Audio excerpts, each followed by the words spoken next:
You are now tuned into the sounds of Big Nate Sports Talk. It's on all the time, anytime.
Tuned in to Big Nate Sports Talk, the show that is on all the time, anytime.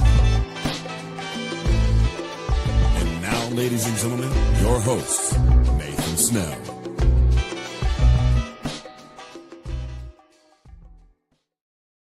Yes, indeed. Anthony Hendy, I appreciate you, sir, as always. Good evening, ladies and gentlemen. Episode 470. We're continuing to burn the midnight oil. No, I'm just kidding. It's not midnight at all. It's Friday evening. It's a beautiful Friday, actually. Doesn't feel like it. Hope you all had a great evening. Hope you all had a great week. I meant to say that in the first.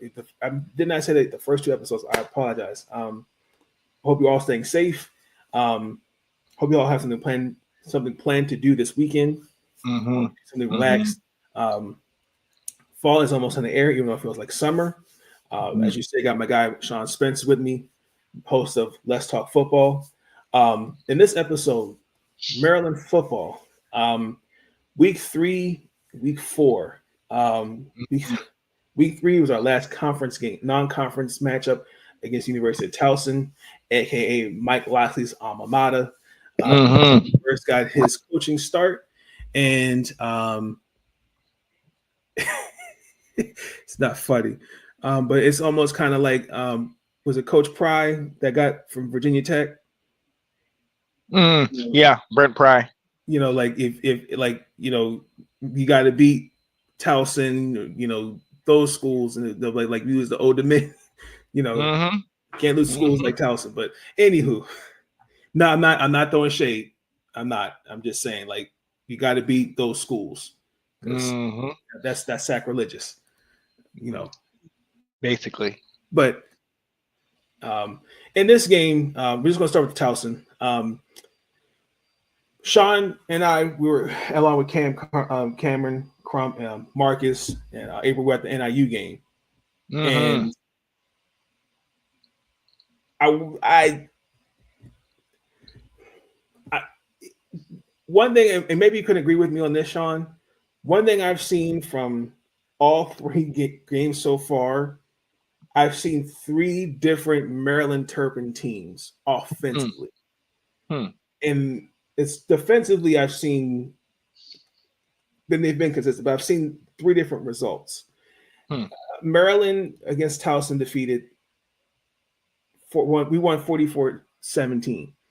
I'm going to give the Terrapins that. Question is, where was this against NIU? Now, I give the Huskies credit, give Coach Thomas a credit. That's a defense first built team. However, the NIU is not Towson. 2 different conferences. So I understand that. Am I overreacting, Sean? I think a little bit. I mean, if you look at all 3 games, I mean, yeah, they were different offensive outputs, but I think it kind of went how the game went. And that first game against FIU, you guys jump out to the early lead. In the second half, you don't need to do much. You know what I mean? And I think they called off the dogs after that. Now, I didn't agree with the nation all of a sudden saying that your quarterback is a Heisman Trophy candidate, but it did pique our interest. We wanted to see, and you alluded to, you and I went to the NIU game, and to your point, that is a very run-heavy, defense-heavy team, and so we know that they're good at what they do. This is a team that gave Notre Dame one of its only 2 losses last year, and the second one was in the national championship. And this year they've lost just as many games already in the season, but that's neither here nor there. But then you come into this game, and at halftime it's 34-0. So I think you look at this game against Towson and the FAU game, both of those where the game is over by halftime. So you really can call the dogs off. I think the game that was somewhat the most concerning was the NIU one, where it was fairly close late in the game. And even you and I got into it on a play call as opposed to going for the points, but even if you look at it real hindsight, because we were like, because one thing we were talking about it at that point in the game, we were like, I kind of nudged you. I was like, they don't pass the ball, because they were like in terms of the nation, they're ranked low as an offense last year. Even showed it. I'm like, yeah, can they pass the ball? Like at least wait. Tell the story correctly. I said they get passed. You said no, I don't care. You take the points. You get the points. You don't know the 3. Yeah, you take because, ladies and gentlemen, so where NIU was, no, it was Maryland. Yeah, Maryland was in the red zone, and it was they failed to convert in the NIU game, and I'm thinking, no, take the 3, because to me, okay, you're up. Another 21. It was 20.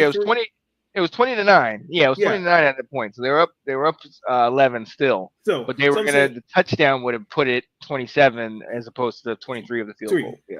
So my thing was, okay, just take the points. Sean's like, no, like they're basically, they don't have any passing game. Like they're just going to just stick to the run game. The game's basically over. Like, just be conservative. I'm thinking like, because you know why I felt that way? Because in my mind, yes, we're gonna talk about it with our first Big Ten matchup. Those are very high calculated risks. So you kind of have to pick your poison. I didn't disagree with Sean. I'm thinking like, because remember, when Malik in the NIU game when Malik fumbled, I thought that was a momentum. I thought that was a momentum changer in that game. But I think the NIU game was the outlier, because in FIU and Towson, maybe FIU a little bit more, but Towson's definitely not on NIU's level. But that NIU game, up until even that play, was still in question.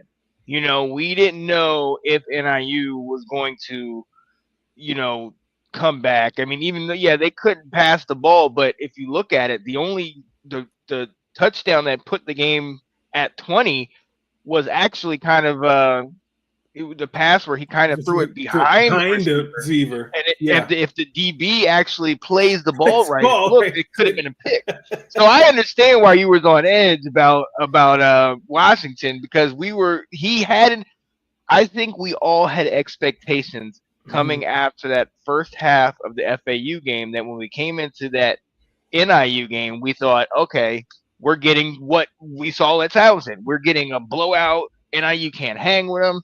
These guys, going into Big Ten play, let's do it. And NIU gave them everything that they can handle. And, I think that was more of a game where, we kind of, to your point about what we're going to see coming up, that was one of those where it was a toughness game, a gut check. These guys aren't going to roll over. They're not going to die. They're not going away.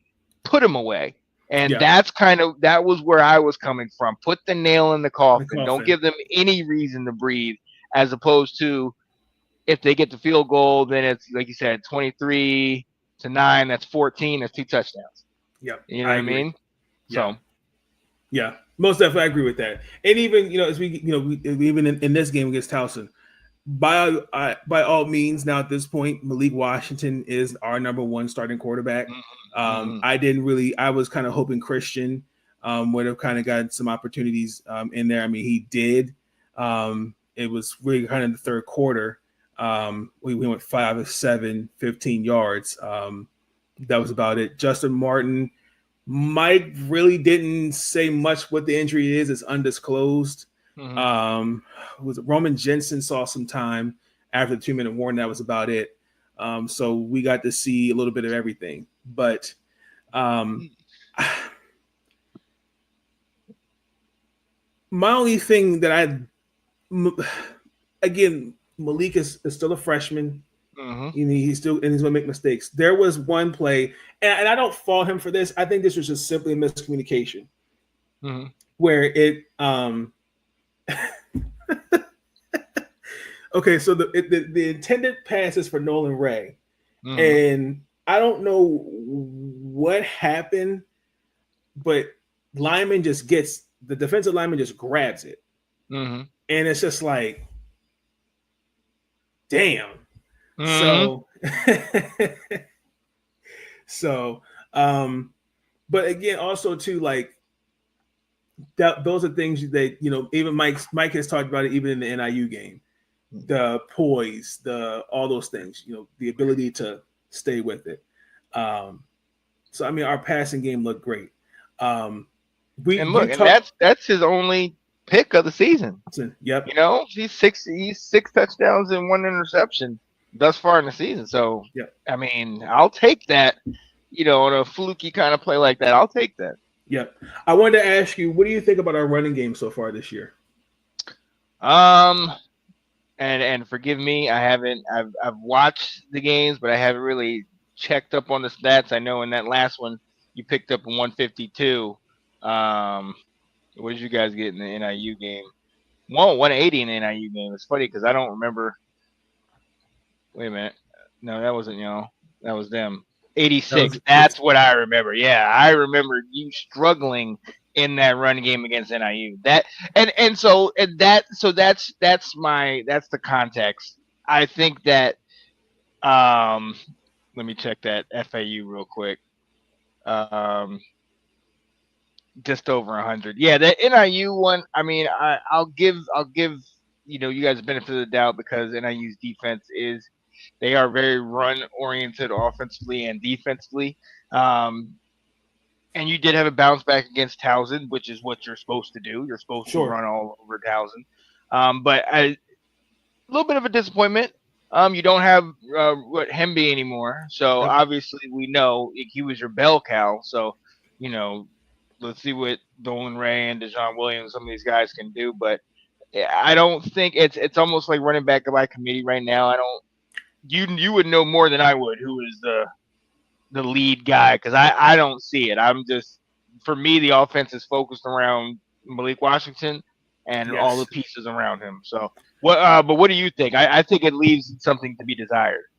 Well, and right now the running game is suspect. Going into that matchup, we were ranked somewhere around 105th and the FBS, and our 99 yards is ranked 100, around the 120s. I mean, Morgan State ran all over Towson. I think it was almost 5 yards a carry. 5 yards, 5 yards per rush on 38 carries. Yeah.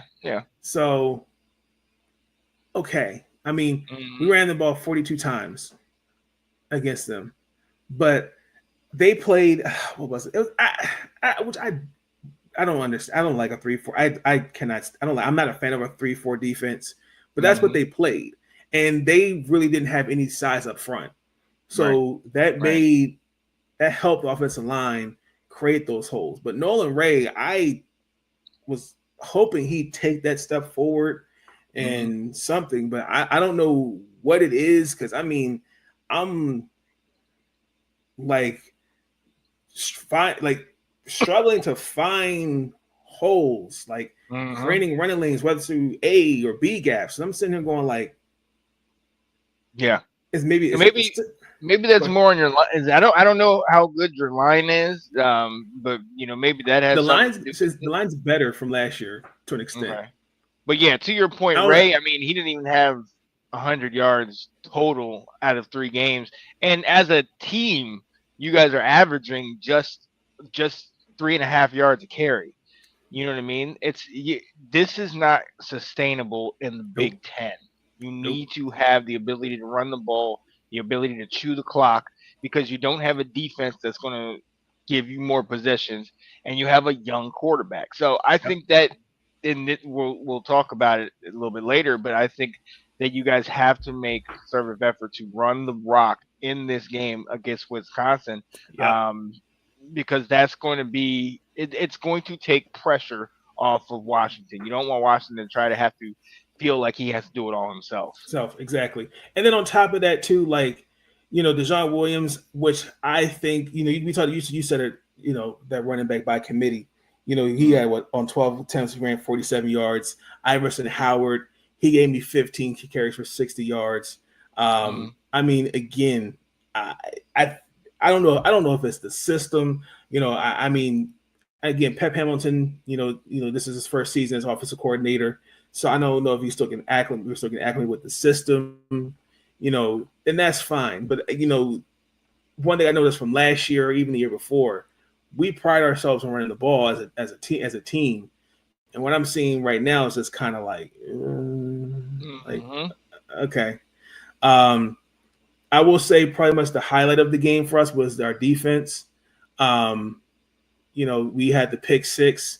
Andrew Endorf, he threw that was a very questionable pass, just thrown out of bounds or something. But it was a 100 yard return pick 6. That's the first time I think. It's the 4th time actually I think in Terps history that's occurred. So Lakia Rowland returned it. So by that time it was 41-0. So yeah. Outside of that, it really wasn't that spectacular. I mean, Towson, I think is still a good team. Their schedule, I think they play. Let me see really quick who Towson plays. Just really quick. They play actually Saturday too, if I'm mistaken. Young State. So Youngstown. I mean Youngstown. My apologies. They just lost to Michigan State, if I'm not mistaken. Wow. Okay. And then after that, they got Bryant, Elon, Mammoth, Villanova, and that's not a they don't have a bad schedule. Honestly, but I mean, that's still a good team, and they should finish 8 wins in the CAA. So, but so I give the Tigers respect, but I mean overall, I mean to finish 3-0, and again a young team. I mean, we're halfway there in terms of, where we could be. And I think we have an opportunity to do something we haven't done in a hot second. But we will talk about it as we get ready for the big test. And that is Wisconsin. And we see former Maryland Terrapin.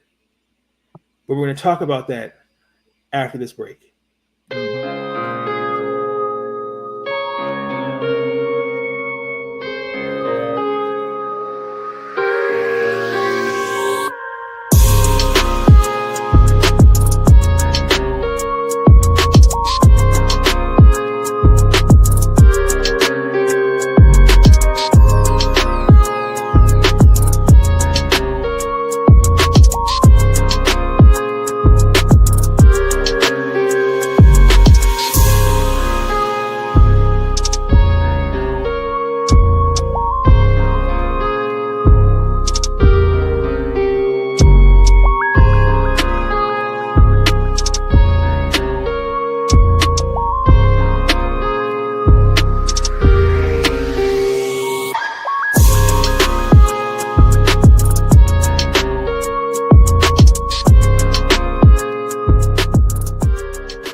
We're back, ladies and gentlemen. It's game 4 and the big week. It's Big Ten conference play going forward for the Maryland Terrapins. And the first opponent of the Serengeti is the Wisconsin Badgers. And Billy Edwards Jr., last year from a Maryland Terrapin, is a Wisconsin Badger, but is a game time decision as he suffered a knee injury against Alabama last week. They lost, unfortunately, to the Crimson Tide. Really quick, Sean, when you look at Maryland's schedule as of right now, rest is all Big Ten matchups. How are you liking the outlook? I mean, it's put up or shut up time, honestly. See, Wisconsin, Washington, Nebraska, UCLA.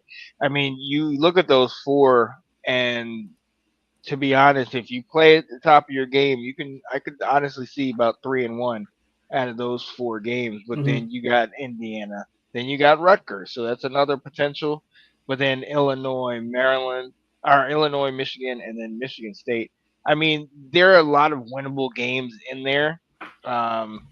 And to be quite honest with you, if you get an upset, if you upset a Michigan, you upset an Indiana, all of a sudden there's potential that you guys can go with one loss or even God forbid, undefeated. I mean, let's not get ahead of ourselves, but honestly, I mean, taking it game by game, I think it still looks tough. I'll say that for who we know Maryland to be, it still looks tough when you have a true freshman quarterback, but we'll see. We'll see. Yeah. Because I mean, we'll say that for in terms of Loxley. I'm gonna say that for another day because I mean, I think you already know my position on the criticism. So, but let's break this bad boy down. So, the Wisconsin Badgers. This should be our 5th time we've seen these boys. Wisconsin has beaten us 4 straight times. So the last time we saw them was 2022, and they beat us 23-10. Oh my God! I mean, like, really, they have a good team over there. I mean, I really right now the biggest weakness that I see, their offense is not what it was last year. Kind of taking a step back. I know with Coach Fickle, I know that with the injuries, it's been a season so far. I mean, I know they lost to Alabama, and the run game, for the most part, I think has kind of been their identity. I will say, back to the old school Wisconsin. Yeah, but if Billy Edwards doesn't play, O'Neal, I forgot his first name. I remember that's last name. But if Edwards doesn't play, because O'Neal came in he more likely will start. But do you have Danny? Thank you. Have you any takeaways that you have on Wisconsin that you've seen, from your perspective? Well, run game, and that's what it is. I think to your point that the offense was different. They had Phil Longo, who was the old North kid. They had offensive coordinator. He's the old North Carolina offensive coordinator when we had Drake May.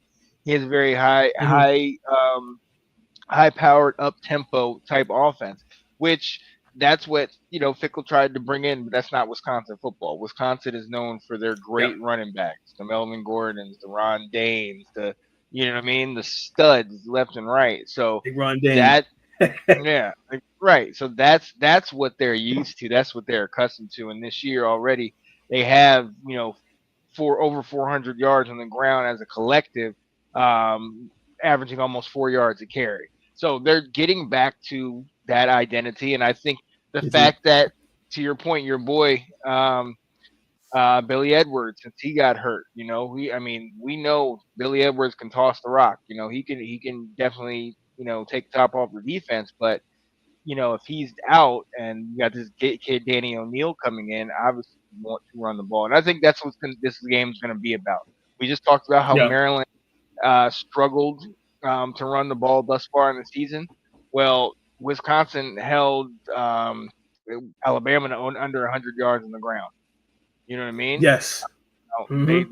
they, their passing game, Wisconsin got torched, and the game was not close whatsoever. But that is something to take a look at with the struggling run game that Maryland has had. Can Maryland run the ball against this Wisconsin defense, but then also can Maryland stop the run and make it force the whoever, if it's Edwards, make him force him to win the game with his arm, or especially if it's Danny O'Neal, force him to kind of take over and be the quarterback and win the game that way. I agree. But also too, like for Malik, I mean, he's got the playmakers to me. Octavian Smith Jr., Dorian Fleming, Shalik Knotts. They're there. I just think it's the run game for me. But I guess that run defense, like you talked about it. I mean, when you look at the first 3 games, they've allowed 221 not rushing yards, and that's for most. Like we would say, they go like okay, that's but for a team like that, that's pretty damn good. And right. For a Maryland team that, I mean, again, like, and we've played FAU, Towson, and IU. Towson was the kind of the coming out game for the run game, but outside of that, like, it's going to be really interesting to see how we look, especially against that front in the trenches. That's one of my keys I have in my notes is who winning the battle of the trenches. So this is kind of like I will use some of that tape from NIU. Hopefully, I think Coach Lockley's used that in my personal opinion. But I'm trying to understand for a team that is so stout, and maybe you come to understand this, for a team that is so stout in stopping the run, but on the other side of the ball, they don't pass the ball well. Now, Danny O'Neal, and I believe that he's a sophomore. He's thrown 5 TDs. I know he's thrown 4 picks. Now I get it. Wisconsin, they love to run the ball more. I get that. Because especially I think he's ran the ball, I think I saw the stats like 26 times. But is it, again, is that an identity thing? Is that just something that they're comfortable with doing? What do you think? Because to see them get the way they lost to Alabama, I'm thinking maybe the score should have been close, or I'm just maybe overreaction. Well, and that's the thing. I think the first part of that is we have to figure out how good Alabama is. And that first half, they looked like the Alabama that we thought was going to come into this season. And again, that could also pan over to Florida State to see how good Florida State is with how dominant they beat Alabama in that first one. But in my opinion, I think this is the Alabama that we thought we were going to see early on in the season. And I do think that, I can't really speak on Danny O'Neal. I don't, this is my first time really seeing him play, but of what I know from Billy Edwards, like I alluded to earlier, is, an aerial threat. Like, he can take the top off defense. He's one of those guys that's going to try to stretch the field. We saw it last year with Ty Felton, and with them not having him in there, we've seen, O'Neal threw 2 interceptions against Bama, and he's had, you talked about 4 overall with just 5 touchdowns. And I think, honestly, that's they are. I don't think that they are running the ball out of desire. I think they're running it out of necessity. They're running it because we need to get the pressure off of our quarterback. We need to make sure that our QB isn't, under duress, so we have to establish that run Yeah. game. And I'd lean more towards that is what's going on as opposed to, O'Neal. I mean, again, I haven't seen O'Neal play, with the exception of the highlights that he was on when he threw the 2 picks against Bama. But I definitely think he's still getting his feet wet, and kind of struggling a little bit this year. So I think they're going to try to rely on that run game because they have to, and they can't truly rely on O'Neal. That's why I think there's a big push to kind of see, can we get Billy Edwards back there? Can we get him on the Yeah. field, especially for this game against the team that he was just at? Yeah. I wish I could pull up the media thing. Actually, let me see if I can pull it up really quick because You have it? Yeah. the media thing, because it was fun. No, I do have access, ladies and gentlemen, like to since I cover the Maryland women's basketball team. I found out also too that you also have like the Maryland men's basketball, even the football teams stuff. And coach, I love Mike. Mike's hilarious. He's talking about I'll block anybody. He's not having it with this No.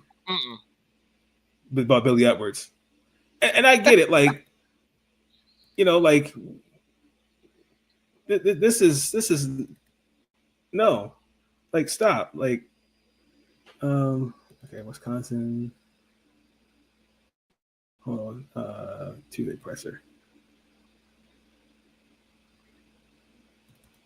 Okay, I'm gonna share my screen so you guys can see it. I'm pulling it up right now so y'all can see it. Let me know if y'all can see it. Give me 1 second.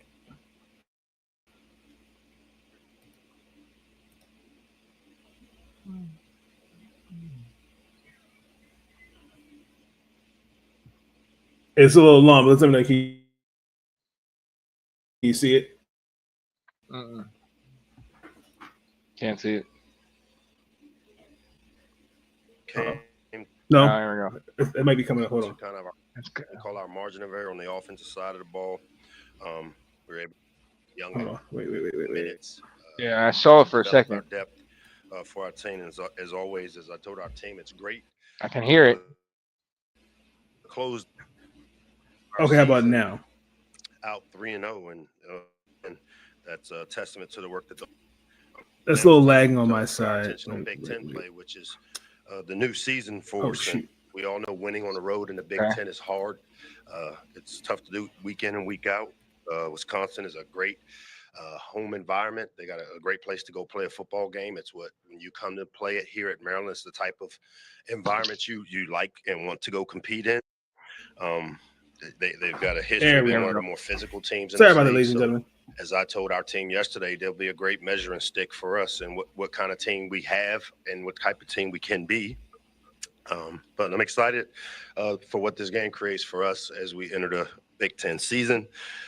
Opportunity for us to learn who we are together on the road for the first time. Opportunity to face adversity in a tough environment, which we're looking forward to seeing. Also an opportunity to test ourselves against a really good opponent in Wisconsin, who's coming off of a 2-1 non-conference season, played a big game a week ago against a good Alabama team. Our game captains leading us into this will be Dylan Fontes, DJ Samuels, and Leon Houghton. And with that, I'll open it up to whatever questions you guys have. Assuming Billy goes on Saturday, and I'm guessing you guys Here's are a at question. how do you go about putting the relationship you have with him kind of on the shelf as you prepare for the game? And do you suspect as the kickoff approaches and you see him on the field, the emotions might be a little bit different than any other game? No. To all of those, we're going to prepare as if Billy's going to play. They've also shown they're the capable guy that has come in and won some games for them also. So, it's not our job to figure that piece out. We just got to prepare our team for their offense. It's not about Billy. It's not about me. It's not about Maryland. And we've always kept it that way. Our standard will continue to kind of lead us in how we prepare the opponent, the names, who we play doesn't matter. It's kind of what we've got to do, and we've kept that thing up pretty good. And I think it's worked. It served us well, so we'll keep going that direction. Hey, Coach. For Malik, this is his first collegiate road game, and what you just said right I'm there going is to going play to with be this a last pretty good question. Then we're going environment to get at back to Wisconsin. it. What sort of nerves do you expect for a young player like him in their first road game, and is there anything that you guys as a staff do to prepare him for that environment? Yeah, I mean, we do the same thing that we do with all first-year players. You know, it is a great environment to play a football game. Most of us as a coaching staff, some of us as players have been there. And so we'll pipe the crowd noise in, which our communication can handle the noise from that standpoint. You can't mimic or show what it will be like. But what I've learned about Malik Washington pretty early is that I haven't seen it ever be too big. I think we've done a really good job in how we've brought him along and so that it isn't about him and being too big. And so we'll continue to do that. But this is why I've kind of said this is be a great barometer for what we have and what type of team. Shout out to Michael Howes and Sam June. They both covered the Maryland one. They both cover Maryland's basketball team. I know Sam covers the men, but I know Sam does cover the football team. Mike covers the women from time to time, but he also covers the men's basketball team. So shout out to Michael and Sam, respectfully. But I like it. But there was one point where he did say something like I'll block people for something like so. It was a funny response. It wasn't funny, but like I get it. You know, with Billy, and you kind of feel like okay, like it's almost like another. It's a different game. It's like any other opponent we've played. Like if Drake May had transferred to Duke. Mammoth, yeah, thank you. Yeah. You're preparing for him. You know what I'm saying? Right. Yeah. So and part of that was the coach saying what the coach says. He's just keeping it, just saying his coach talk. Hey, we're going to prepare for him or any quarterback the same. We're going to focus on, what we can do and how we can dictate and not let them dictate. You know what I mean? Like all the same coach talk. He said all the same normal stuff. And you can see kind of when it gets monotone, it's kind of like, okay, answer with this cliche, answer with that one.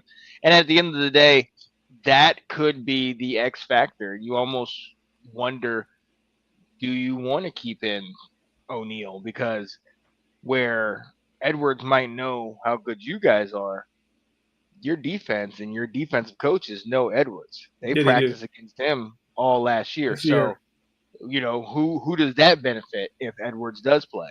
Yep. So, And then really quick, Coach, remind me, Coach Fickle. He was at Cincinnati, where it's Sauce Gardner, correct? Yep. And they got to the Final Four in 2021 and lost to Bama. Correct me up. So maybe come in because I know shout out to you and Alex Loosemore, but let's talk college football. When did we start calling for the man's job? Where at Wisconsin or what? Wisconsin. I think we're gonna have to see what happens this year. He tried to switch up because I'm confused. Like I'm thinking, like, I mean, is it that bad? Like, well, yeah, I think maybe we have to wait till after this year. One thing I know is he tried to switch up their identity to more of an up-tempo offense, and that's not Wisconsin football. Right. And so now I think, let's see what he can do this year. And to your point, I mean, he said 2 other wins. They put up 42 on somebody, and then I think they blanked Miami of Ohio. So, you're not losing to those guys. So, you know what I mean? So that's, he's not in the hot seat from that regard. And Bama did what in most years Bama would do to a Wisconsin team. I think this, though, is Coach Lockley talked about this being a litmus test for Maryland. I think this is a litmus test for Wisconsin. If Wisconsin comes out of this game and loses, and God forbid it doesn't look pretty, then all of a sudden you got more serious questions to ask than who's going to be my starting quarterback. And I'm not sitting here saying that it's coaching on the hot seat at that point, but I am saying that you do need to start figuring out, okay, you get crushed by Alabama, you lose to Maryland, we're 2-2 now, and you got a conference loss. So I know, like with last year, I know he lost a starting quarterback because they were 5-2 at one point, remember correctly. Mm-hmm. And then it just kind of went. So I was kind of like, kind of the same thing. But anywho, really quick, I mean, just final keys to the final keys. We got to figure out how to establish. We got to establish the run, generate turnovers. Our defense has done well. Got to Malik. I'm going to curious to see how he will look against his first Big Ten opponent. I think he'll do fine on the road. This is where you get to see how a young team will look. Talk about that poise, different things like that. You have any other final keys? Run game. Got to run the ball effectively on offense. Got to shut down the run on defense. And to your point, Malik Washington, and more so the play calling, give him those high percentage passes early, give him opportunities to run and set up the play action, get him out in space, and kind of have that defense worrying about him. So if you run a read option or if you run something where it's a counter to the running back, then the attention might not be on the running back. It might be more on Malik Washington. So utilize that, utilize his abilities in the run game, but also utilize his threat of running and, try to use that as a decoy to the defense. Final score? I got 21-17 Maryland. I like that. I like that. I'm actually going to go along with that. I'm going to say Maryland gets their first Big Ten win of the season. I'm going to say 27-17. Guaranteed. Okay, I like that. I just, for me, like that defense, I'm watching that defense against their offense is going to be something to watch. That first half is going to tell the story. I agree. So it's going to be interesting to see. But ladies and gentlemen, we got one final thought. You're going to like this conversation because it's this one. We planned to talk about in the last episode. I called Audible, but this one we're going to save for the best because this one actually is a good one. So one final thought, ladies and gentlemen.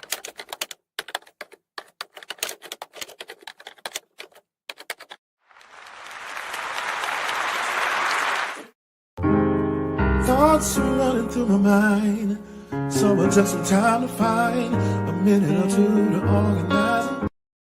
So one final thought.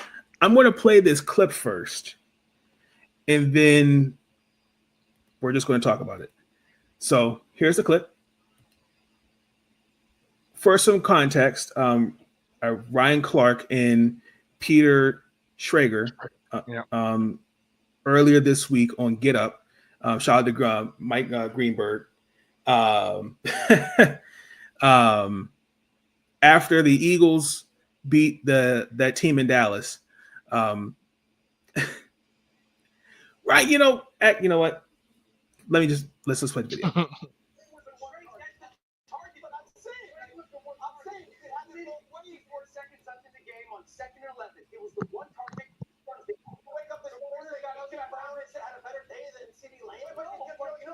Saying no, AJ Brown's team is 1-0. Of course.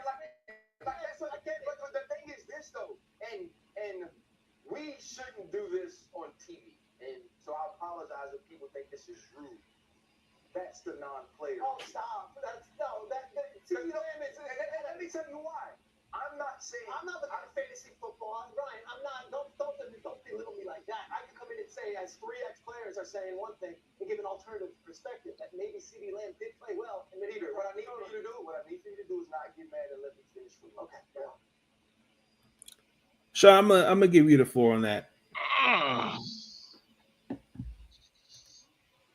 I would have liked to have heard the rest of what Ryan Clark was going to say, because to a certain degree, coming from somebody who's played the game, there is a different perspective on how you view certain aspects of the game. With that being said, I don't necessarily feel like that gives you more ability to talk about the game than somebody else who might have put in that much time studying it from a different look. And I think what he kind of was saying at a point was, and so I don't remember that first part where he said I probably shouldn't do this on TV.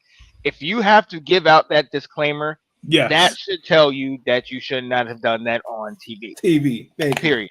That wasn't, and how Peter Schrager reacted to that was how you were supposed to react to that. Don't sit here and try to belittle me and push me down and say I don't know what I'm talking about because I didn't play or I didn't do what you did. You know what I mean? There is some truth to that. There are certain things that Peter Schrager is not going to understand. He doesn't know what it's like in the locker room. He doesn't know what it's like coming into that game. He doesn't know what it's like coming back from the injury. He doesn't know what it's like having all these people and people like him talk bad about you on how you missed the block or a tackle or whatever you have. So there is a level of truth to what Ryan Clark was trying to say. I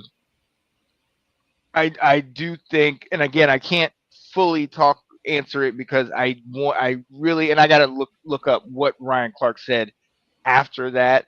But I think I go back to what I said before. It tells everything.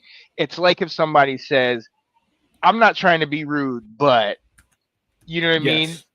You are trying to be rude. That's why you put out the disclaimer. And when he said, I probably shouldn't do this on national TV, but you have a perspective of somebody that's not that hasn't played the game, a non-football player. That was messed up. That was kind of belittling on national TV. And technically, that show was something that Peter Schrager has been there for years. So in that field, Peter Schrager would be the veteran, the pro, to Ryan Clark. So honestly, that it wasn't a good look, especially with all the stuff that Ryan Clark has been dealing with and all the backlash and uproar towards him. But I can't deny, after having this conversation a couple times with a lot of people that I know that have not played football, and again, I want to see the rest of the interview to see what exactly Ryan Clark had to say. I'm trying to see if I can find it. Yeah, but there is truth to what Ryan Clark said. Now, again, what exactly they were talking about and in context, that matters as well. But I mean, honestly, this is one of those type of conversations that it's almost similar to the whole thing with Dylan Gabriel in preseason, where he said, "Well, I'm not trying to be an entertainer. I'm going to try to be a competitor." And if you don't add the extra to it, then it's kind of like, well, who are you saying is an entertainer? Who is a competitor? Who, you know what I mean? Like, you kind of draw your own conclusions. So in this situation, I think we have somewhat of a similar situation. But you still don't do that on live. You still do that behind closed doors. And even if you're going to do that, you need to add in the context of why you were saying what you were saying. So doesn't look good. Does not look good. I'm sorry, I'm just trying to see if I can find the video of it, because sometimes they will take it off YouTube. Sometimes they'll upload it, but wait a minute, let me see. But I mean, for me, my only thing is, I agree with Sean. I think there's a better way. He could have went about it. Listen, when you're on TV, even with social media, we can agree to disagree, and I get it. You know, what sports media is today is not what it was like when cold pizza was on TV, like we back in the day. The problem is I think for your first takes, your get ups, your undisputed before they stop. Those shows are more getting reactions. And my thing is like, here's the thing. Ryan Clark, this is not the first time he's done this. Like, where you kind of belittle somebody and then a public apology. Like, how many more times do you have to do that? Now, the whole, like, it's one thing, but the whole RG3 and him thing with Angel Reese months ago. But it's kind of like, add the context to that one now. I think I think these situations are different in that regard. Well, no, I'm just saying, like, here's the thing, like, it got to a point where they both responded to each other, Ryan Clark and RG3, on that situation. But the point that I'm trying to make is that here it is, like, you don't belittle your teammate, you don't belittle your coworkers in public. If you just have a disagreement, you just disagree, and let's keep it pushing. But my thing is, at the end of the day, like, Ryan Clark sometimes, to me, like, I think kind of feels like, to me, this is how I see it sometimes. Like, for example, they talked about with Caleb Williams on First Take. I mean, with Ben Johnson, and it's like, he's like, I'm getting tired of hearing. I want to see it. Well, Ryan, this is his second game as a head coach. Do you not know what patience is, time is? See, I get it. See, Ryan comes from a different generation of football players. He played alongside the James Harrisons, the Ed Reeds, the Palomalus. He played alongside us. This is a different realm of media, all that's different things like that. So for me, I just think, like, when I see like the public apology, I mean, that's nice. I mean, Peter hasn't responded. I haven't seen no public apology. I mean, me personally, like, what do I mean, I don't need to sit there and go, okay, I'm a non-player. That's how you feel. That's how you feel. I mean, I'm pretty sure behind closed doors he had an apology, but what was Schrager trying to defend? What was the take that he was trying to make against what Ryan Clark was saying? That's where I'm trying to find that's what I'm trying to find right now. So yeah, because I could understand the whole the backlash. I feel very differently about the situation with RG3. RG3 came out there trying to sit here and attack and belittle somebody else. So the question was, how much is CD Lamb to blame for the loss? So I'm looking here on what is Trey saying? On the YouTube channel, and I don't see anything like that. And again, like, this is also too how, and I guarantee you they probably didn't put this on here because of that specifically. Well, and look, in media these days is about the antagonistic views. It is about the banter and the back and forth, and that's what's going on. I mean, a lot of times, a lot of people will have a view on certain things, and it's totally left field. It's not even their real view, but they're doing it to be the antagonist. You know, they're doing it, and even when it's like, nah, dude, you know this is not true. They're doing it just to be on the other side of that. And a lot of it, that's what people want. But at the same time, there's a lot of people that are real journalists that will watch that and they will form an opinion on what they said. And that's just a waste of your time. You just wasted however many time. And I'm not saying that they're bad to watch and they don't put out stats or things like that, but they have a clear driven goal that they want, and that is to incite the back and forth, and you have this opinion, I have that one, so let's just bicker and blah blah blah. That's what mainstream media has, and all that stuff in sports is now. I think that situation, and Ryan Clark with a lot of other things, I don't necessarily agree with everything that he's done. I think in this particular situation, I think for me, since I don't know the context of what I see, what the question was, and I don't know what was Schrager saying that Ryan Clark opposed, because Orlovsky was coming at Schrager at first. So, but Yeah, even so I before think Ryan Clark, or go ahead. so. I think I found the video. So I found one here on YouTube. So I'm gonna play it. That we have an understanding because the way because But it is the. But you can actually say you hear it would be factual. I mean, that is the reality of it. I hear what you were saying. You don't want to lay it You hear, because Sean? he's the one guy that you count on. But the truth is, this game is there to be won. So you and I in our first hour here, Of course, but the questions aren't about like CeeDee Lamb's not gonna have that game ever again. So I feel okay. I'm encouraged. Like he's not gonna drop 3 passes tomorrow or next week, whatever. Right. I was more worried about how they were awesome. They were in this game. CeeDee Lamb's diving fully and drops a pass. But Trey, come on, this is the number 1 wide receiver. But that's the thing. You beat yourself. Yeah. You beat yourself. You sit there and go, CeeDee Lamb's one of the best receivers in football. We're not belittling him. Still cold. We no doubt. Yeah. We expect him to make that catch. He knows it. He knows it. Miles Sanders fumble. And so if you're the Cowboys, yes, this is the battle. And Teddy knows it, and RC knows it. Like, you walk away going, God bless, on the road against the Super Bowl champions. You're right there. We have the game, and we give it away because we fumble the football, or we don't run away from a Zach Bond, or we make the drops in those critical moments. But also you can sit there and cut on the tape and be crazy encouraged that the interior of the offensive line. Dak had better pass protection from that offensive line last night than he had all last season. No doubt.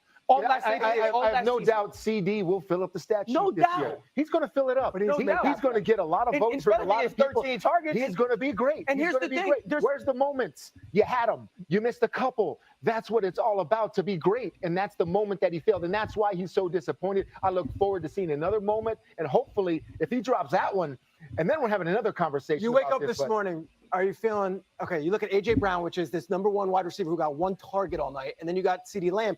But that's the when was the one target? That's the target. But though. I'm saying, when was the one target? I'm saying you could have it both ways. 54 seconds left in the game on 2nd and 11. It was the one target. He runs the out route. You wake up this morning saying got AJ Brown had a better day than CeeDee Lamb. But you know what you wake up saying though? AJ Brown's team is 1-0. Of course, Right? Like that's what I get it. But the thing is this though, and Okay, all right.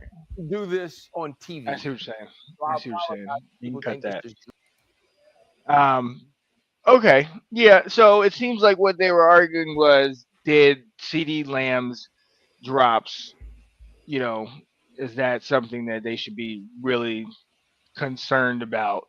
And from a player perspective, it seems like what they're saying is that at the end of the day, we know he's going to get it back. He'll have great games the rest of the season. This is not indicative of his career and what a season's going to be like. But Schrager is kind of saying, but still, you messed up. You're supposed to be the guy. And what it seems like is somebody that's in a booth talking about how they think of from the fans' perspective, as opposed to a player who is saying, I messed up. This is on me. But this thing, that thing, we were still in here with these guys. I got to make these plays. All right, live to see another day. That's kind of what it is. I don't understand where they were bringing up the whole AJ Brown part about this. I didn't get that. But the thing that sucks about that is if you really look at it, Orlovsky and Brewski were kind of talking over him as well. They weren't even letting him talk. He was getting triple teamed, honestly. Right. And I get the attention goes on RC because of the comment that RC made with it. But, I think that's selective outrage to a degree. Like I've said, RC, he set himself up. He went and said what he said, and the backlash has come as a result of it. You don't say those things, and I don't even think that's something you say behind closed doors. I think you have to know what you're dealing with, and if I'm dealing with somebody that is a fantasy football player, you know what I mean, somebody that has done all their time analyzing the game and everything like that, I am going to expect them to say, you got to make this play. You got to do this. If you want to be considered elite, you got to yada, yada, yada. And then I would expect the guy that's playing to say, this is only one game. This is not a full career.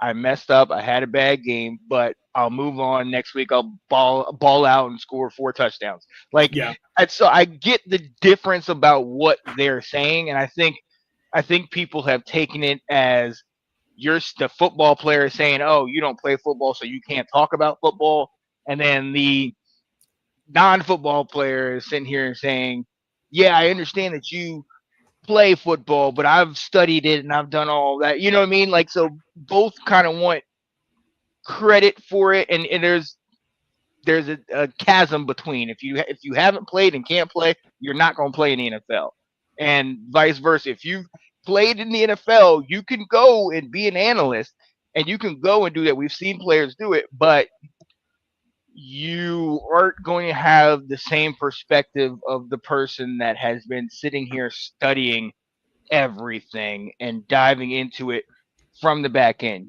All the time you've been spending studying and playing the game and working out, they have been studying you and all those type of things. Absolutely. And their job is to kind of make those statements. He needs to make these plays. He needs to do this. He needs to do that. And from a player's perspective, they're taught, hey, live to see another day. We'll get them next time. We'll do. Fans and analysts and stuff like that, they don't want to see that. They want to say, you should have done it. You should have look at this stat right here. And that, so in a nutshell, that's my kind of synopsis as somebody that's played the game, but has also dedicated most of their life to covering the game.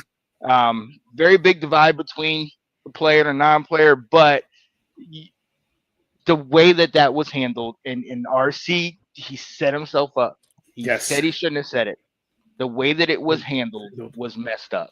Yeah. And then, also too, like, I kind of, and I know I don't want to drag, I'm not trying to,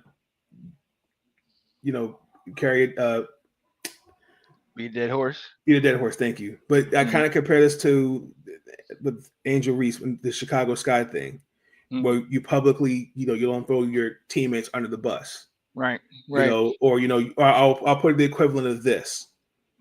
If there's an issue, with your coworkers, you don't publicly, say, well, I think you need to fire this person, or this, or you haven't really worked in this field or that field, X, Y, and Z. Right? What do you know? Like, right. There's certain conversations either you have behind closed doors, or you just won't say at all. Like, it also it's like a woman saying, you've never had a baby, you don't know what it's like to care and do all that stuff, and it's like, well, no, I haven't had one, but I've raised some. You know what I mean? It's like, and there's a very true fact there. Just similar with this stuff with Peter Schrager. Peter has not played the game. He's not been in the locker room as a player. He's not had all that scrutiny and attention on him. But at the same time, that does not mean that he's not qualified to talk about the game, and that he doesn't have incredible insight. Especially when you've been in the industry like 20, 30, 40 years, and you're in those locker rooms, and you're building that rapport, and you're talking to players, and especially, and that's, I think, the problem with journalism to sports, it's particularly sports journalism today. The problem is, I think we're so keen on, wanting to get on being on TV, because I think, and this is my biggest. I talked about this with you stick with NFL, with after last year with Tua, with his concussion. This whole conversation about, he needed to retire and different things like that. And while I understand and prioritizing his health, the reality is, okay, not every NFL player makes that kind of money. Right. Not every NFL player is going to have the benefit of getting a call and saying, hey, come work for ESPN, come work for Fox Sports, come work for this podcast. Like, the thing is that also too, like, we live in a time where clickbait, that we say certain things that get attention. I mean, like Molly Karam, for example, is not on First Take because I think, honestly and truthfully, somebody leaked that she was going to leave. Now, this is just me. I'm just speculating. I don't know Molly Karam for a can of paint, but I think it simply was a contract dispute. That's why I think she's leaving. That's just my opinion. Mm. I'm leaving it at that. But I just think that with Ryan he's interesting because he'll like say, I got to be better in this, and then he turns around and does it again. So it's like, I think the attention, especially after watching that full clip, I think the attention kind of is unfairly on him because it basically paints him, and he is not saying he does not deserve the backlash, right, from because he did come out and say what he said, but the other guys were not only talking over Peter Schrager, but essentially saying the same thing. Same thing, yeah.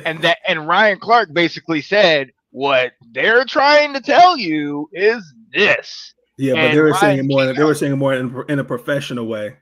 Well, I mean, I don't really know how professional they were letting him get a word in. Yeah. So that's where it's kind of like, see, that it's two different perspectives on it, but it's, I don't know. It is interesting because there is a lot of people in media who are doing the exact same thing as the athletes, and they're trying to be the best.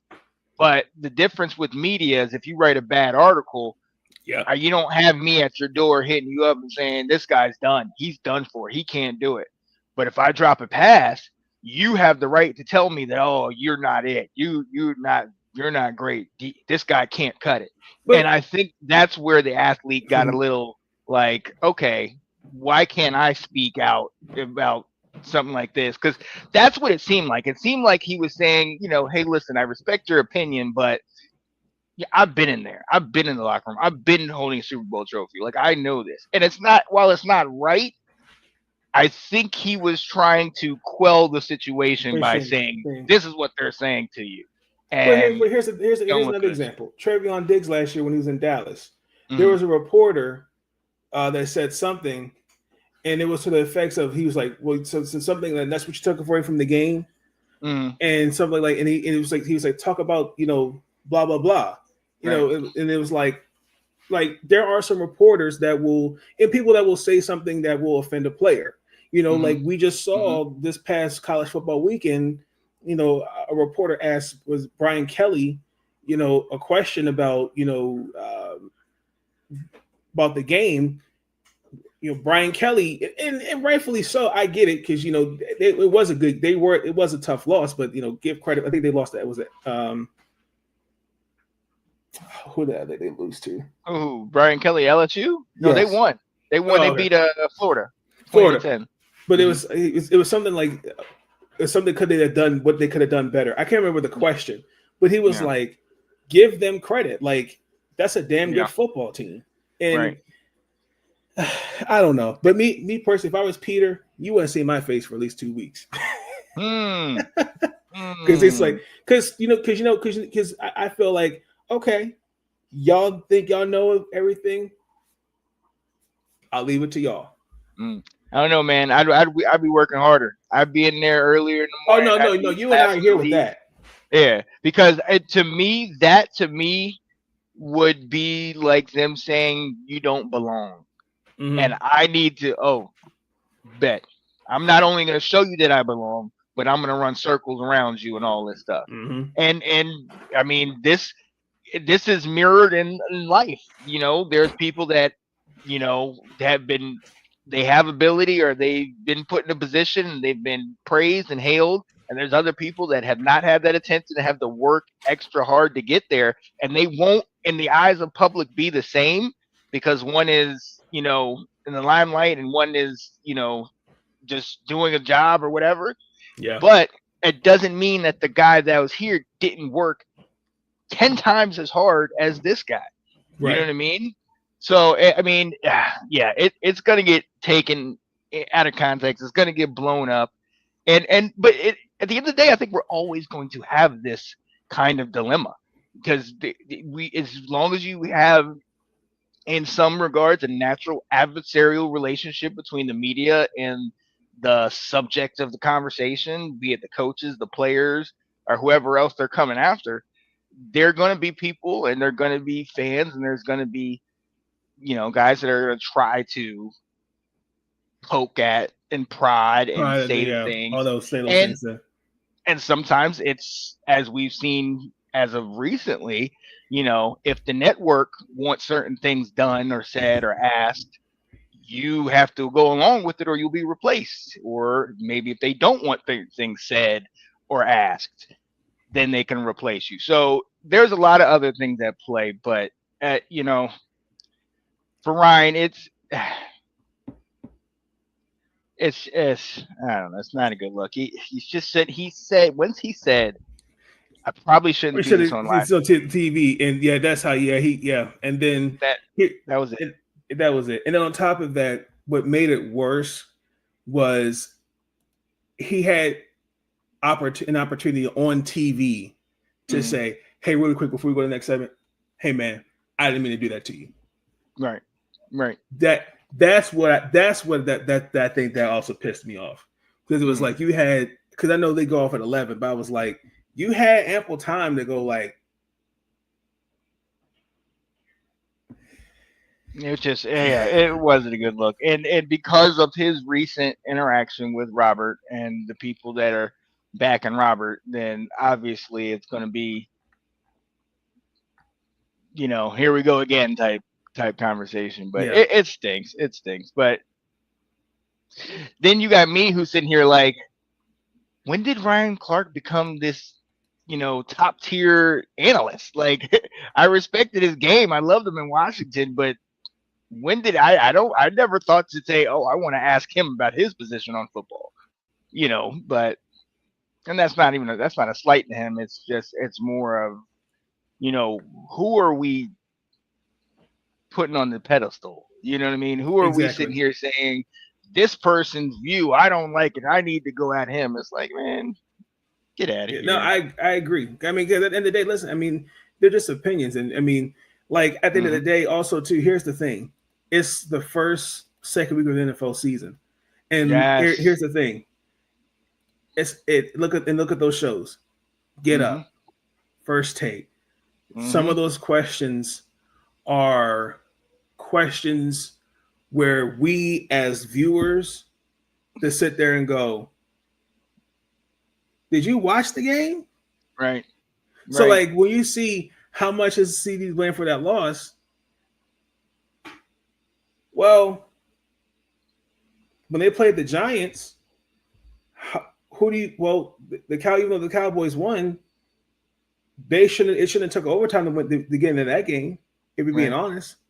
Right. So it's like, if Dallas, I'm just saying, if any other team has struggles like that, are we just going to single-handedly pick players and say, well, how much you hold that player in that? Like, well, and that's part of the problem. It's kind of how you word it. And I've been a victim of this in some of my shows where you pose a question, and some of these segments they have will pose a question that is far-fetched. And that's why on our shows, the college show and Let's Talk Football, we have this segment called Overreaction or Reality, where we put something out there and say, is this an overreaction or reality? And you even came on, or you were in the comments when we asked it about Caleb, Caleb Williams. Now, do I think that he's a bust? No, I don't think he's a bust. But it is a question that there are people on two separate camps that want to be heard. That is a question that's going to get people like, oh, no, he's doing this. Oh, no, he's doing that. And it starts a conversation that is ridiculous to have. Right. Same with James Franklin of Penn State. I asked last year, I said, if he doesn't win in the playoffs is he on the chopping block? Is he, should he be fired?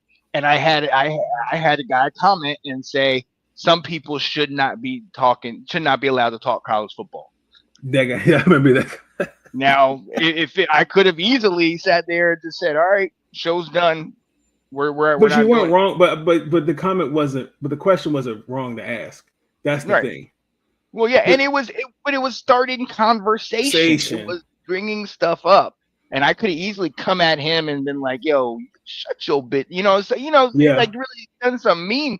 But if that wasn't it, though, you have to say, hey, that's your opinion. That's what you want to say. Cool. I came back at him and said, well, tell me what you think. What can we do differently, or what did you have a problem with, or X, Y, and Z, and try to engage them in conversation. But people are going to say what they have to say, and you got to respect them.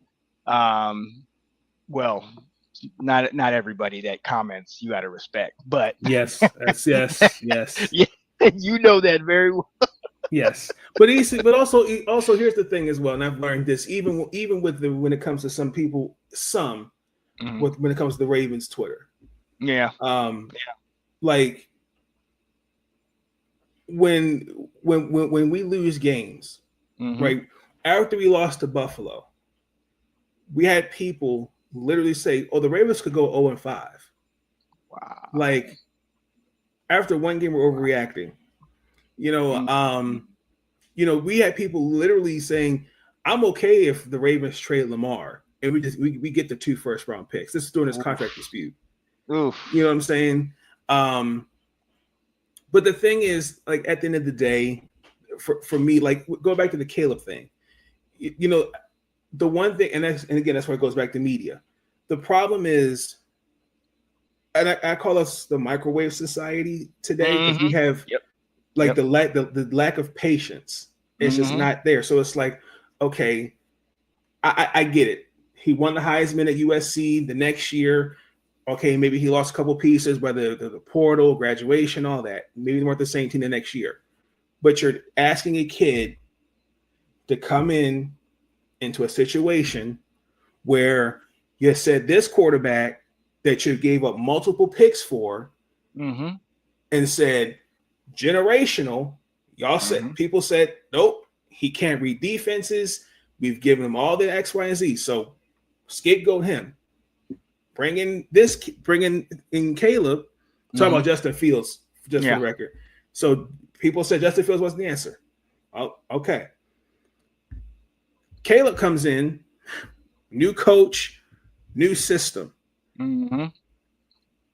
I'm kind of seeing the same problems that Justin dealt with, but yet nobody sees that. It's just kind of like you either got it. It's not just Caleb. It's a lot of these young men. It's either you got it or you don't. But I'm looking at guys that have been in the league 5 years, 6 years, and they're getting hall passes. And it's like, well,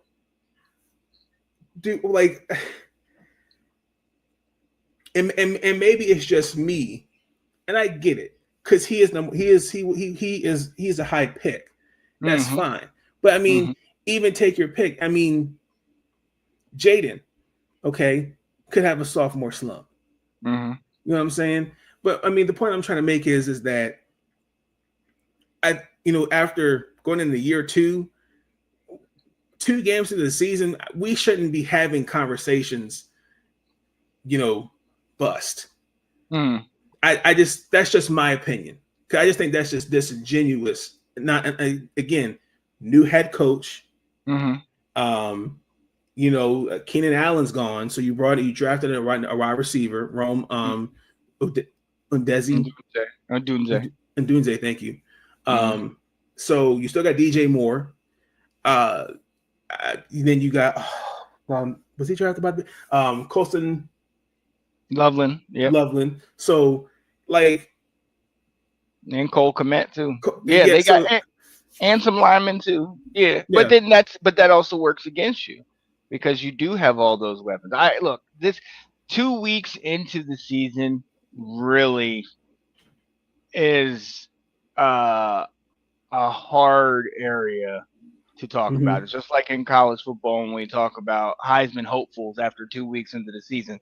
In reality, that's ridiculous. You're not going to figure anything out after just 2 weeks. And majority of the comments that come back are, well, I want to see more, right? And a lot of times especially in media, it's conversation starters, when you sit there and say, is he this? Is he not that? Can he be? How many times have we crowned Patrick Mahomes one of the greatest quarterbacks of all time? And it's like, the guy's career is not over. The guy's Like, I get it. Yeah, he's won Super Bowls. He's done all this, and yes, but greatest quarterback of all time? I mean, look. I mean, you look at right now. Like, look how. I mean, I get it. Look at they're not the same team from last year, but I mean, you got people. I mean, former players. I won't say names, but saying Travis Kelce is. I'm just paraphrasing. It seems to be more focused about Taylor Swift. They don't look focused, but again, not taking consideration injuries. And also too, like, they're older. Like when you have gotten there and how Kansas City has done it, how many teams can sit there and say, yeah, I've been there this amount of years? Not too many teams can say that. You know what I'm saying? What happens if they start winning? Then we can't say that's where it's so confusing. Exactly. Because it's like, yes, you can use the disclaimers. They're older. They don't have the talent, blah, blah. But they also didn't have a lot of that talent last year, and they went to the Super Bowl. Like, that's why it's so hard for me to go against. It's similar to Georgia in college. It's so hard for me to go against. I'm saying because each year you are a year older.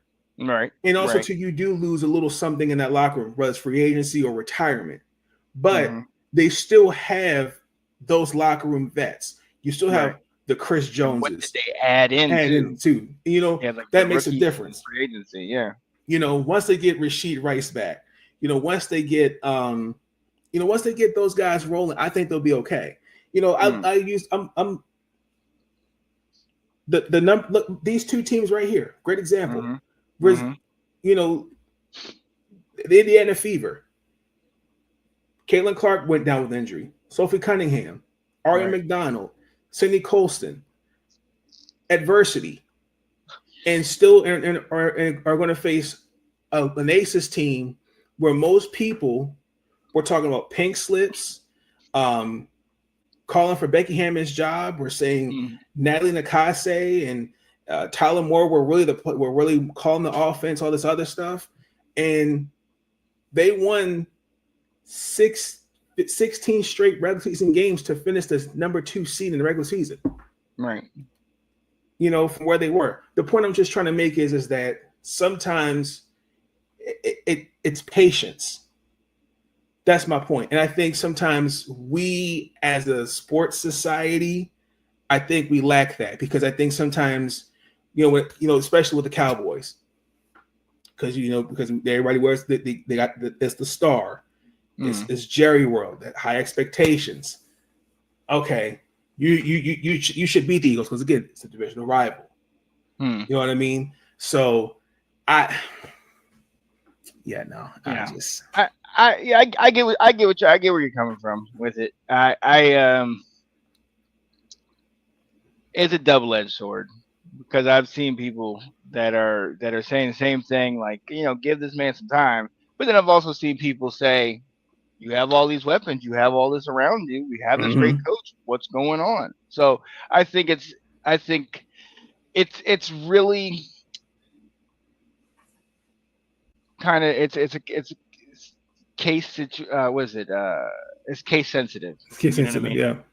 Sometimes it applies, sometimes it doesn't. I mean, we were just in here talking about Malik Washington, and he needs to get it together, and he needs to X, Y, and Z. And he might have his best football ahead of him. But at the same time, I was one of the people that was ready to jump off the deep end out to North Carolina after getting crushed 48-14 in the first week. You know what I mean? So a lot of times we do overreact, and a lot of times we do get all hot and bothered about it. And to be honest with you, seeing that we started this thing at like 40 minutes in, and we're almost like 50 minutes, an extra. I think that is it. It served its purpose. That is what it's supposed to do. So whether we like it or not, we have continued that conversation about it, and I think it's going to continue to go as long as you have shows like this and shows like that are on TV, and some of them are going to be more focused on the bickering and the back and forth, but others, I mean, sometimes there's questions out there that we all want to know. I mean, before Harbaugh won the national championship, people wanted him out. Yes. They wanted him fired. Lou Mhm. Holtz daggone called out Ryan Day and said, "You guys ain't tough enough." That's And right. then Yeah. Ryan Day Ryan ended Day up beating kinda Ohio Ohio State last State. 2 times. Mhm. So, people are going to talk their talk, especially after they see this performance or that. Arch Manning, case in point. People are going to say what they want to say about Right. it, but at the end of the day, nothing is final until it's final. And once Exactly. it is, then we can go from there. Yeah, exactly. So. Absolutely. Yeah, really quick before we wrap up. Yeah, your North Carolina Tar Heels play the UFC Knights Yes. tomorrow. How are you feeling about that game? Coming off two solid wins, one against Charlotte, and we beat them 20-3, and then one against University of Richmond, we beat them 41-3. We haven't given up a touchdown in the last 2 weeks after giving up so many in that first game. Gio Lopez seems to have found his groove. Jordan Shipp, our number one wide receiver, our running backs. I said this before. Our guys you're seeing the energy. You're seeing the energy on defense. You're seeing it seem like it's coming together in these two get right games. Central Florida is a good running team, and they're not to be trifled with. So I kind of look at this one almost like I look at the TCU game. Let's see if we're ready. Okay. But I mean, I know I've overreacted and said, Bill, go somewhere else. Take Jordan and go somewhere because you ain't it. And then, he dominates these last 2 weeks and does what he's supposed to do. And I'm kind of like, oh, okay, I'll wear my shirt today. I'll wear it. You know what I mean? So Sure. we all get down there. But yeah, North Carolina, we'll see. We'll see too. Sure. I mean, if we get this win going into ACC play the following week, that could be huge for us with Clemson struggling the way they are. We don't play FSU, so we could make some noise in the conference, but we gotta win the games we're supposed to win. You guys, after Clemson, got California. California, Virginia, Syracuse, Stanford. That's actually not a bad schedule. No, yeah, it's pretty well, and that's the thing because Cal's got this freshman quarterback that's been pretty legit, and they've been playing well as of late. Then you talk about Virginia Tech. Damn, 0-3. My God, they're garbage. But Virginia, they they started to really show up as of late. I think they put up 50 or 60 on somebody not too long ago. I was like, oh my God, what Virginia is this? Is who do they have? Wayman Mary. I didn't know, but who do they have in their past running backs? Is it Tiki Barber over there? He is the head coach? No, running back. No, like years ago. Didn't they have Tiki Barber as a running back? Let me see. I think it was Tiki Barber. Yeah, essentially I'm saying they have their running game is similar and their offense is kind of similar to yesteryear. I haven't seen Virginia this good in a while. So that's pretty interesting. And then Syracuse with Fran Brown as head coach, that's always a tough matchup. Thankfully Stanford sucks, so we should get that victory. But now they're 1-2 at the moment. Yeah. And they should have probably beat Hawaii, but they lost to Hawaii early on in that season. So UCLA right now in the Big Ten's 0-3. So they lost their coach too. So, yeah, this is ladies and gentlemen, this has been an interesting season so far. Really quick for Will Kramer, I know he's a South Carolina guy. I'm gonna make sure I say his name right. Lenore Sellers. He will be playing tomorrow. He's cleared to play. He's back. Oh, yes. Okay. Very different team without him. Yes, I was sitting there going like, whoa, like okay, they're gonna let him play. It's like okay, yeah. So because they're playing Missouri. Yeah, and they got to win Missouri, I believe. I have to go back and look. I think they put up 50 on somebody. Ooh, man. SEC, this is definitely a bloodbath, though. I'm not gonna lie. Oh yeah. Hey, we got to tune in Monday night because next week is Alabama, Georgia. So them Georgia boys are gonna have their Bama fan on there. It's gonna be interesting. Oh, man. yeah, I can't wait to see. I cannot wait to see. Wait to see this one. Yep, I cannot wait. But ladies and gentlemen, that's going to conclude this episode of Big Nate Sports Talk Podcast. Tune in all good football Saturday, tomorrow. The Maryland game comes on at noon. Against the Wisconsin Badgers. Now you guys play at 3:30, if I remember correct. So that should be a good game. Well, you guys actually should win. Honestly, you actually beat them by at least 21.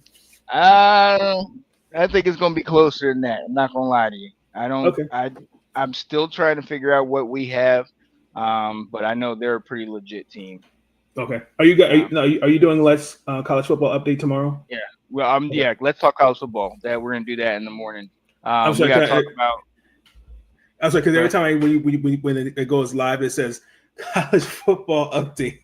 That's the one that's the one we try to do that one during the week. Okay. And also because the Let's Talk College Football intro is an old intro, the one that had Kate Alverson in it and all that stuff. And we're actually talking about Talia in the intro. So that's how old that intro is. Yeah, you got to update that one. Oh yeah, so I gotta do that one. So I normally just go with college football update because it's short and sweet, and I can just get that right away. Yep. So I'll make sure, again, ladies and gentlemen, have Sean Spencer's YouTube channel in the comments below. All 3 videos will go up tomorrow, mid-morning, so check it out. Good football tomorrow. Also NFL, make sure you have your fantasy lineups ready for the Sunday and Monday. But also have a great weekend. Have a good night. Stay safe. Check on loved ones. September is almost over. I cannot believe that. Absolutely. Where'd the time go? Really quick, I need to check. Where are we at with the? Before we go, I just need to know where we are with the this game, decisive game 3. The Phoenix Mercury are up by 5 with 2.5, not on the 2.5 minutes ago. All right, nice. Perfect. Nice. Rutgers is up on Iowa 28-24 with under 9 minutes to play in the 4th. And Tulsa is beating Oklahoma State 19-12 with under 30 seconds to go in the game. Do some of these games they do impact bowl eligibility, correct? Oh, absolutely. That's what I figured. Okay. Got to get 6 wins. And the way Oklahoma State, I mean, they got trounced by Oregon like a week or two ago, like 69-3. So if they lose this one to Tulsa, that's, if I'm not mistaken, that's their 3rd loss. No, they're 1-1, so that'd be their 2nd loss. But it's not looking good because that Big 12 is tough. So. Well, we'll see what happens again. Especially with tomorrow's games. But again, definitely tune in, ladies and gentlemen. Sean Spencer with Let's Talk College Football with Alex Loosemore. Again, I'll leave his channel in the description below. Check him out. Please subscribe to his channel, ladies and gentlemen. Great conversation of football, knowledgeable, especially with the college football. Also NFL, great conversation. Round table, Let's Talk Football with Janae Struther. The round table. Shout out to Anthony Handy and Colin P from the DMV. Let's Talk Georgia football.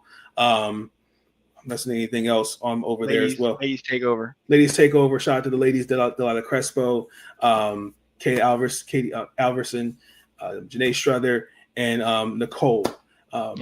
Shout out to you guys. Much love to y'all.